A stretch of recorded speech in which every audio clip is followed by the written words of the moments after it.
अस्सलामुअलैकुम dear students, I hope you are doing great and आपके सारे कॉन्सेप्ट्स जो हैं वो क्लियर हो रहे हैं। Today we are going to discuss about lesson number 37 और इसमें नया टॉपिक स्टार्ट होने वाला है, that is neuro cognitive disorders. अब न्यूरो कॉग्निटिव डिसऑर्डर्स क्या होते हैं, जैसे कि नाम से ही हमें अंदाज़ा हो रहा है, न्यूरो मीन्स आपके ब्रेन से रिलेटेड है, ये न्यूरॉन से रिलेटेड है। एंड देन कॉग्निटिव में जो आपके कॉग्निटिव प्रोसेसेस होते हैं, फॉर एग्जांपल मेमोरी है, अटेंशन है, प्रॉब्लम सॉल्विंग एबिलिटी है, लैंग्वेज है, कम्युनिकेशन है, रिमेंबरिंग है, थिंकिंग है, रीजनिंग है।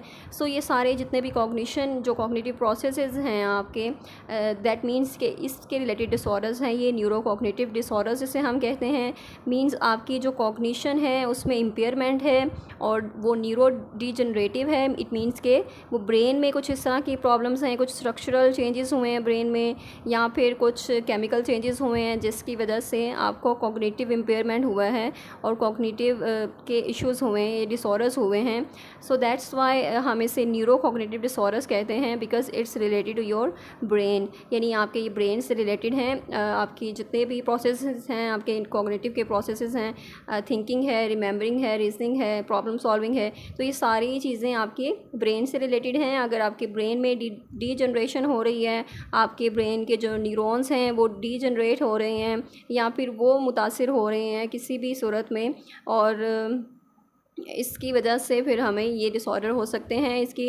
इसमें मोस्टली जो हम डिसऑर्डर्स देखते हैं that is Alzheimer, Parkinson, dementia, इस तरह के जितने भी डिसऑर्डर हैं इसमें हम कॉग्निटिव इम्पेयरमेंट देखते हैं।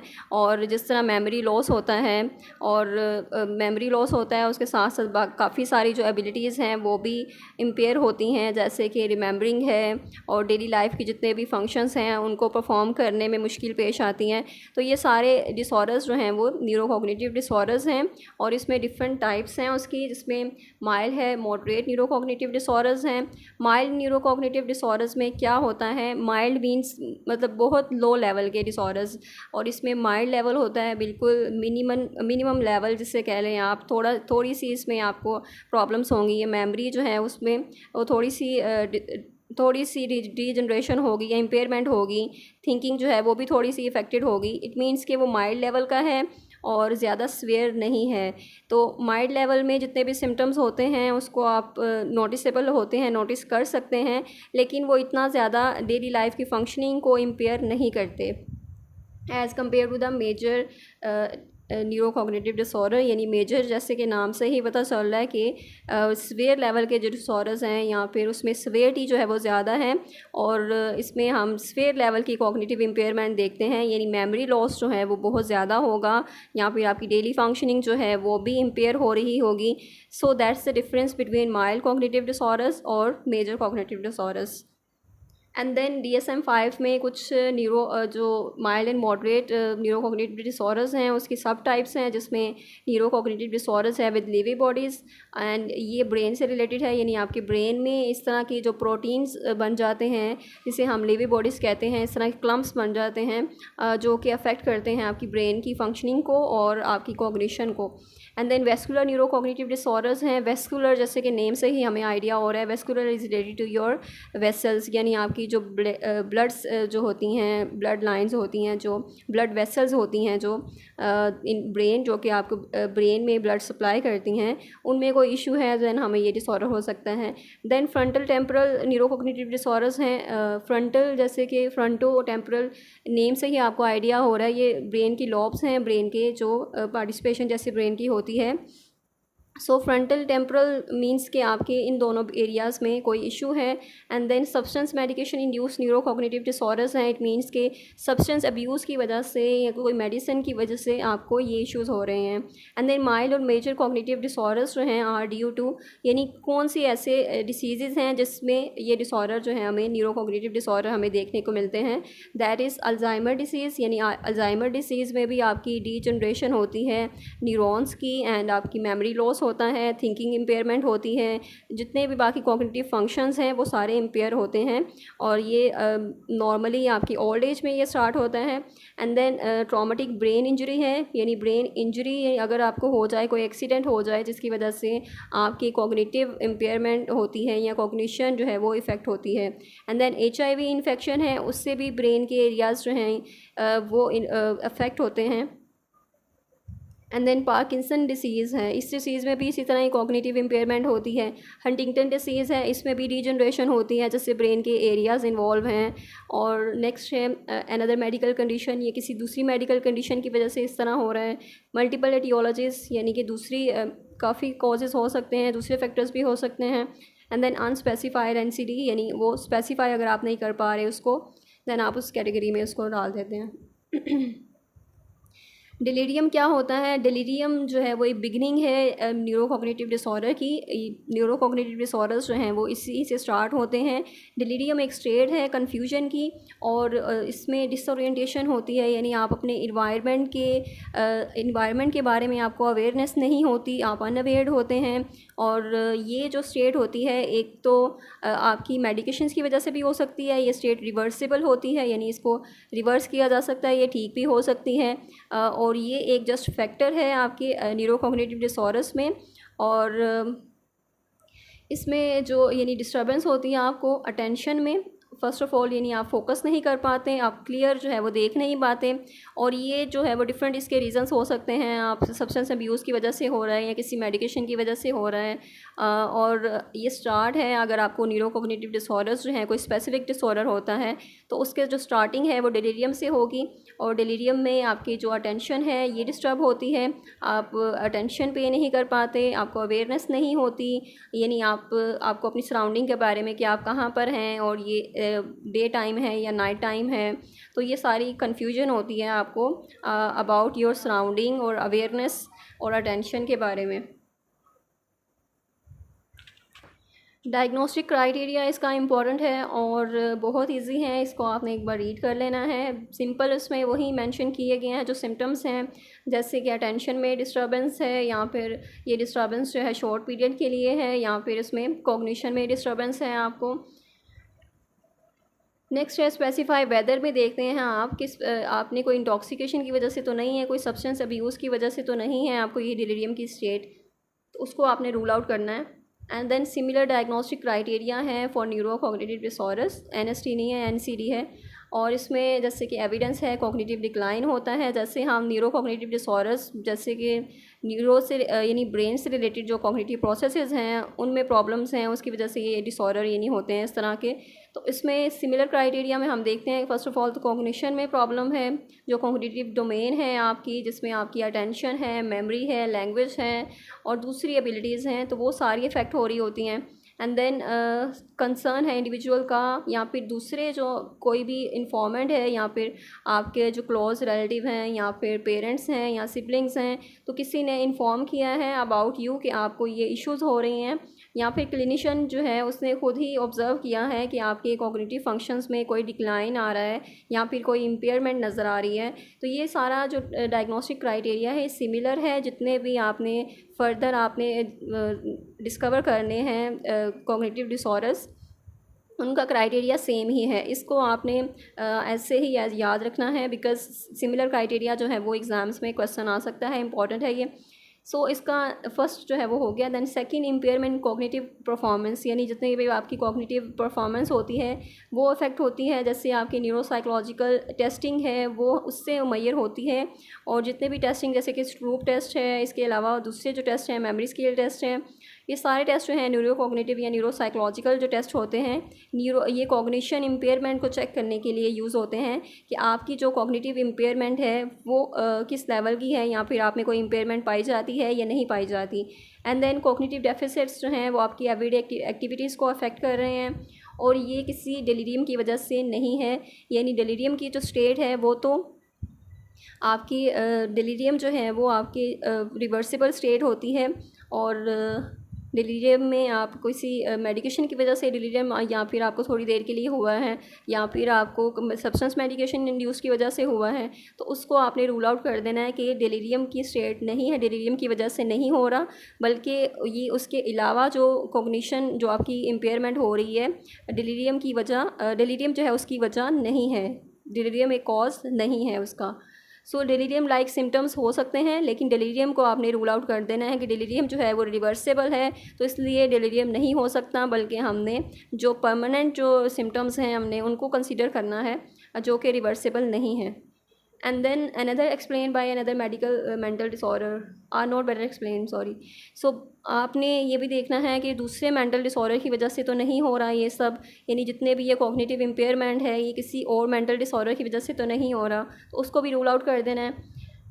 And then criteria are met for major और माइल्ड न्यूरोकॉग्निटिव डिसऑर्डर, यानी कि ये क्राइटेरिया जो है आपका मेजर और माइल्ड दोनों के लिए क्राइटेरिया मैच हो रहा है. And then there is insidious onset and gradual progression. अब ये जो सिमिलर डायग्नोस्टिक क्राइटेरिया है ये आपको हर डिसऑर्डर के स्टार्टिंग में ये नज़र आएगा. आपने इसी से स्टार्ट करना है. क्राइटेरिया जो है वो मेजर या माइल्ड न्यूरोकॉग्निटिव डिसऑर्डर के लिए मीट हो रहा है, और ये जो ऊपर हम रीड करके आए हैं ये वही क्राइटेरिया है जो आपके मेजर और माइल्ड न्यूरोकॉग्निटिव डिसऑर्डर का होता है. और देन देयर इज़ इंसीरियस ऑनसेट, यानी आपके इसमें जो ग्रेजुअल ऑनसेट है, बहुत स्लोली ऑनसेट है, क्वाइटली ऑनसेट है, यानी ये डिसीज़ जो है शुरू हुई थी बहुत क्वाइटली शुरू हुई थी, जिसका किसी को पता नहीं चलता. एंड ग्रेजुअल प्रोग्रेशन मींस कि बहुत स्लोली प्रोग्रेस करती है और आहिस्ता आहिस्ता इसको फिर इसके सिम्टम्स जो हैं वो मिलते हैं हमें इम्पेयरमेंट के किसी भी कॉग्निटिव डोमेन में, ठीक है. या फिर वो मेमोरी हो सकती है, या अटेंशन की इम्पेयरमेंट है, या फिर रिमेंबरिंग की, रीजनिंग की, थिंकिंग की है, या दूसरी जो डेली एक्टिविटीज़ हैं उसमें कोई इम्पेयरमेंट है. सो स्पेसिफाई में आपने देखना है विदाउट बिहेवियर डिस्टर्बेंस, यानी कॉग्निटिव डिस्टर्बेंस जो है इसमें कोई बिहेवियर डिस्टर्बेंस के साथ तो नहीं है ये. विद बिहेवियर डिस्टर्बेंस यानी जितने भी कॉग्निटिव डिस्टर्बेंस है वो बिहेवियर डिस्टर्बेंस के साथ आ रही है. एंड देन स्वेयरटी चेक करनी है आपने कि वो माइल्ड है, मॉडरेट है, या फिर स्वेयर लेवल की है. माइल्ड में क्या होगा, आपकी डिफ़िकल्टीज़ होंगी इंस्ट्रूमेंटल एक्टिविटीज़ में जैसे कि होमवर्क है, हाउस होल्ड वगैरह हैं. एंड देन मॉडरेट में क्या होगा, आपकी डिफ़िकल्टीज़ होंगी बेसिक एक्टिविटीज़ में जैसे फीडिंग है या दूसरी एक्टिविटीज़ हैं, डेली लाइफ की एक्टिविटीज़ हैं. एंड देन स्वेयर में फुली डिपेंडेंट होंगे आप दूसरों पर. सो नेक्स्ट है neurocognitive disorder due to Alzheimer disease, यानी अल्जाइमर डिसीज़ की वजह से जो न्यूरोकॉग्निटिव डिसऑर्डर्स होते हैं ये उसके बारे में है. और इसमें बताया गया है कि आपकी ग्रेजुअल डिक्लाइन होता है, मेमोरी अफेक्ट होती है, लर्निंग अफेक्ट होती है, और एटलीस्ट इसमें से कोई भी एक कॉग्निटिव डोमेन जो है वो इफ़ेक्ट हो सकती है. तो इसमें फर्स्ट सिम्टम्स जो है वो मेमोरी लॉस का ही होता है. एंड देन डिफरेंट चेंजेस आते हैं आपकी कॉग्निशन में दैट लीड्स टू डेथ, यानी एट द एंड यानी बहुत ज़्यादा कॉम्प्लिकेशंस हो जाएं. देन जैसे कि कॉम्प्लिकेशन अगर सच एस निमोनिया इस तरह की कॉम्प्लिकेशन हो जाए तो वो डेथ भी हो सकती है आपकी इससे. सो ये डिसऑर्डर जो है वो आमतौर पर ओल्ड एज में ज़्यादा होता है, यानी उसमें न्यूरॉन्स की डीजनरेशन स्टार्ट हो जाती है जिसकी वजह से आपको फिर कॉग्निटिव इम्पेयरमेंट स्टार्ट हो जाती है, और ये आपको डिसऑर्डर हो जाता है अल्जाइमर का, और जिसमें आपकी न्यूरोकॉग्निटिव यानी कॉग्निशन जो है वो इफ़ेक्ट हो रही होती है. इसमें क्राइटेरिया देखें सिमिलर है जैसे हमने रीड किया था. ए जो है वो सिमिलर क्राइटेरिया, बी भी वही है, सी से ही आपने स्टार्ट करना है जितने भी डिसऑर्डर आप फर्दर हैं. जिसमें क्राइटेरिया उन्होंने कहा है कि मैच करता है प्रोबेबल या पॉसिबल अल्जाइमर डिसीज़ के लिए. प्रोबेबल या पॉसिबल अल्जाइमर क्या है, प्रोबेबल मींस के उसकी हाई जो है वो सर्टेनिटी है, या फिर बहुत ज़्यादा इम्कान है कि ये जो सिम्टम्स हैं ये डिसीज़ हो सकती है. तो क्राइटेरिया उसका मैच कर गया है, या फिर जितने भी जो सिम्टम्स हैं वो सारे क्राइटेरिया से मैच कर गए हैं. सो वो मीट कर रहे हैं क्राइटेरिया को. And then possible Alzheimer disease में क्या होता है, possible means diagnosis is less certain, यानी इसमें जो डायग्नोसिस है वो लेस सर्टन होता है. जो सिम्टम्स हैं, जो साइंस हैं वो सारे शो नहीं होते, उनमें से कुछ जो हैं वो हमें नज़र आते हैं जिसकी वजह से हम ज़्यादा सर्टन नहीं होते. तो सर्टेनिटी लेवल जो है इसका कम होता है. प्रोबेबल जो है वो उसका ज़्यादा होता है सर्टेनिटी लेवल, और पॉसिबल का कम होता है. सो उसमें फ़र्स्ट ऑफ़ ऑल जो प्रोबेबल हैं उन्होंने कहा है कि डायग्नोस होता है अगर if either of the following is present, यानी दोनों में से जो दोनों नंबर हैं इनमें से कोई भी प्रेजेंट हो तो हम प्रोबेबल को सेलेक्ट कर लेंगे. देन अगर नहीं है तो फिर पॉसिबल डिसीज़ जो है वो डायग्नोस होगी. और ये सिर्फ मेजर न्यूरोकॉग्निटिव डिसऑर्डर के लिए है क्राइटेरिया. नेक्स्ट जो है वो माइल्ड न्यूरोकॉग्निटिव डिसऑर्डर का अलग है जिसमें प्रोबेबल जो है वो डायग्नोस होता है अगर एविडेंस है इसका, जिसमें से नंबर 1 है अगर उसका एविडेंस है. तो अगर नहीं है then possible Alzheimer disease diagnose होगा अगर एविडेंस नहीं है पहले नंबर का, लेकिन जो दूसरे नंबर पे जो तीनों क्राइटेरिया जो मेंशन हैं वो तीनों प्रेजेंट हैं. तो ये माइल्ड न्यूरोकॉग्निटिव डिसऑर्डर में इस तरह का क्राइटेरिया होता है. तो दोनों जो है डिफरेंट है, मेजर जो है वो ज़्यादा स्वेयर है और माइल्ड जो है वो लेस स्वेयर है. सो इसमें जो तीन फर्स्ट क्राइटेरिया है, evidence of positive Alzheimer disease genetic mutation की वजह से, यानी जेनेटिकली कोई चेंजेस आए हैं आप में जिसकी वजह से आपको ये डिसऑर्डर हुआ है, या फैमिली हिस्ट्री में ये प्रॉब्लम थी। जेनेटिक टेस्टिंग के थ्रू आपको आइडिया हो जाएगा कि आप में पहले से टेंडेंसी थी इसकी। Then all three of the following are present, यानी तीनों चीज़ें आप में प्रेजेंट होंगी। क्लियर एविडेंस होगा कि आपकी मेमोरी जो है उसमें डिक्लाइन हो रहा है, या लर्निंग में डिक्लाइन हो रहा है, जो या कोई भी कॉग्निटिव डोमेन जो है वो इफेक्ट हो रही है। Then steadily progressive gradual decline in cognition, यानी आपकी कॉग्निशन में डिक्लाइन नज़र आ रहा है, ग्रेजुअल डिक्लाइन नज़र आ रहा है। थिंकिंग में इम्पेयरमेंट है, या रिमेंबरिंग में, या दूसरे जो लैंग्वेज हैं कम्युनिकेशन में प्रॉब्लम्स हैं। And then no evidence of mixed etiology, यानी कि कोई एविडेंस नहीं मिला आपको जो मिक्स्ड एटियोलॉजी है, यानी जो मिक्स्ड फैक्टर्स हैं या कॉजेज़ वगैरह हैं। नेक्स्ट है फ्रंटोटेम्पोरल न्यूरोकॉग्निटिव डिसऑर्डर। जैसे कि नेम से ही हमें एक अंदाज़ा हो रहा है कि फ्रंटोटेम्पोरल मींस कि आपके ब्रेन के जो रीजन्स हैं, फ्रंटल या टेम्पोरल रीजन हैं, उसमें लॉस ऑफ न्यूरॉन्स यानी कि डीजनरेशन हुई है, लॉस ऑफ न्यूरॉन्स हुआ है, जिसकी वजह से आपको फ्रंटल टेम्पोरल न्यूरोकॉग्निटिव डिसऑर्डर हो सकते हैं। और ये आपकी मिड टू लेट 50s में ये डिसऑर्डर यानी प्रॉब्लम ये स्टार्ट होती है, और इसके 5 to 10 ईयर्स के बाद, यानी इसके डायग्नोसिस के बाद जो 5-10 ईयर्स में आपकी डेथ हो जाती है। सो डायग्नोस्टिक क्राइटेरिया इसका सिमिलर है, और इसमें फ़र्स्ट ऑफ ऑल सी से स्टार्ट करते हैं हम, आइदर 1 और 2। यानी इसमें बिहेवियरल वाइब्रेंट है। बिहेवियरल वाइब्रेंट मीन बिहेवियर में वेरिएशंस हैं, बिहेवियर जो है वो चेंज हुआ है आपका, ऑल्टरनेट हुआ है बिहेवियर, यानी जो पहले बिहेवियर था उसमें चेंजेस आए हैं। दैन लैंग्वेज वेरिएंट है, यानी आपकी लैंग्वेज में चेंजेस आए हैं। तो आपने वो देखना है। बिहेवियरल वेरिएंट है 3 और more of the following behavior symptoms, यानी बिहेवियर डिसइनहिबिशन है, यानी एंटी सोशल या बिहेवियर नॉर्म वायलेटिंग बिहेवियर है, या फिर एपैथी और इनर्शिया है जिसमें लैक ऑफ इंटरेस्ट है, लैक ऑफ एंथुजियाज्म है, लॉस ऑफ एम्पैथी या sympathy, and then preservative stereotyped और कंपल्सिव रिचुअलिस्टिक बिहेवियर है आपका बहुत, और हाइपोरेटैलिटी या डाइटरी चेंजेस, यानी आप hyperorality means tendency to examine objects by the mouth, यानी आप माउथ के थ्रू एग्जामिन करते हैं किसी भी ऑब्जेक्ट को, वैसे आपको उसका अंदाज़ा नहीं होता कि वो क्या है। डाइटरी चेंजेस भी आ जाते हैं। And then prominent decline in social cognition. Language variant में क्या होता है, आपकी जो लैंग्वेज है, स्पीच प्रोडक्शन है, वो इफेक्ट होगी, word finding, object naming, grammar या वर्ड कम्प्रीहेंशन, तो ये सारे लैंग्वेज से रिलेटेड जितनी भी एबिलिटीज़ हैं ये सारी इसमें डिक्लाइन नज़र आएगा। And then relative sparing of learning and memory and perceptual motor functioning, यानी इसमें लर्निंग में भी डिफेक्ट होगा, मेमोरी में भी डिक्लाइन होगा, या परसेप्चुअल मोटर फंक्शंस हैं उनमें भी एक मॉडरेट जो है वो रिलेटिव डिक्लाइन होगा। And then disturbance is not very explain by, यानी दूसरे डिसऑर्डर्स की वजह से तो नहीं है, उसको आपने रूल आउट करना है। नेक्स्ट है neurocognitive disorders due to the Lewy bodies. इसमें जो लेवी बॉडीज़ होती हैं वो आपके एबनॉर्मल क्लम्प्स हैं of proteins in the brain, यानी आपके ब्रेन्स में कुछ इस तरह की प्रोटीन्स के क्लम्प्स बन जाते हैं जो कि आपके ब्रेन की फंक्शनिंग को इम्पेयर कर रहे होते हैं, उनको डिस्टर्ब कर रहे होते हैं, जिसकी वजह से ये डिसऑर्डर हो जाता है। और इस डिसऑर्डर में जो पार्किंसंस जो हैं डिसीज़, उसके सिम्टम्स आते हैं आपको। और पार्किंसन डिसीज़ में भी आपको ये देखने को मिलता है, उसमें भी सेम सिमिलर ही चीज़ होती है, यानी लेवी बॉडीज़ जो होते हैं आपकी ब्रेन में, जो अबनॉर्मल प्रोटीन्स बन जाते हैं, तो ये सारे आपकी ब्रेन की फंक्शनिंग को इफेक्ट कर रहे होते हैं। डायग्नोस्टिक क्राइटेरिया इसका देखना है आपने, सी से स्टार्ट करना है। इसमें जो आपकी जो कोर डायग्नोस्टिक फ़ीचर हैं, यानी जो प्राइमरी फ़ीचर्स होते हैं इस डिसीज़ के, वो देखने हैं आपने। सजेस्टिव फ़ीचर्स कौन से होते हैं, सजेस्टिव फ़ीचर्स जो आपके सेकेंडरी फ़ीचर्स होते हैं, ऐसे फ़ीचर्स जो ऑप्शनल हैं और जो एडिशनल फ़ीचर्स हैं। सो इसमें प्रोबेबल या पॉसिबल में आप देखते हैं प्रोबेबल में कितने फ़ीचर्स होते हैं और पॉसिबल में कितने होते हैं।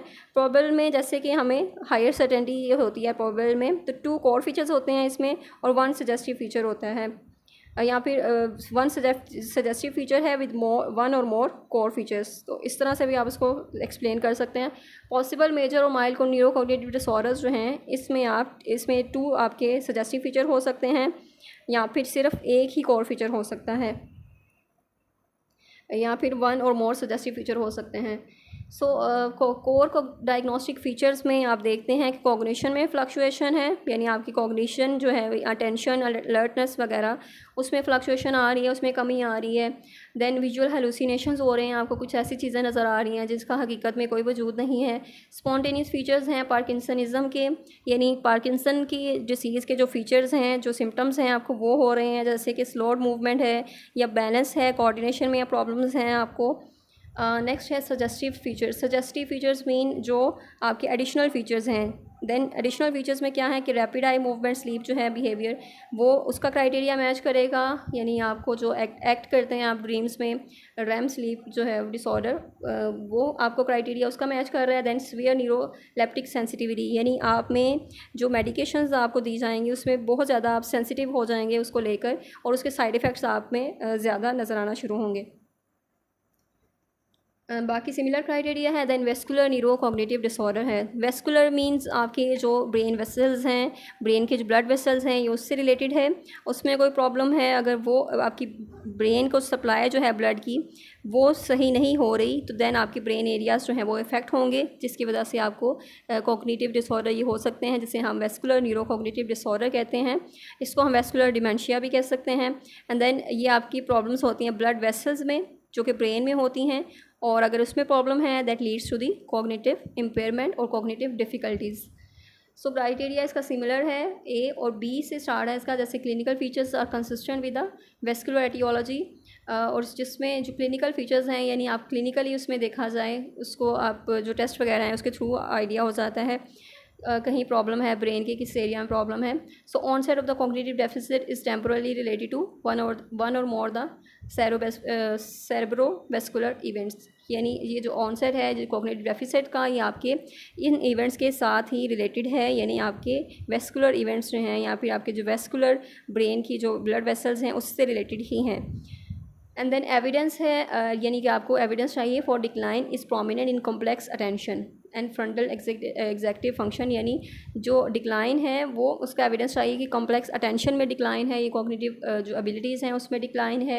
And then there is evidence और presence of the cerebrovascular disease, यानी हिस्ट्री से अभी आपको एविडेंस मिल रहा है कि उसकी प्रेजेंस है इस डिसऑर्डर की, या फिजिकल एग्जामिनेशन के थ्रू या न्यूरो इमेजिंग जो टेस्ट हैं उसके थ्रू हमें पता चल रहा है और एविडेंस मिल रहा है कि उस डिसीज़ का जो है लिंक जो है सेरेब्रोवेस्कुलर के साथ है, यानी वेस्कुलर डिसीज़ है ये, जो यानी कॉग्निटिव की प्रॉब्लम्स हैं वो आपकी वेस्कुलर न्यूरो कॉग्निटिव डिसऑर्डर है ये।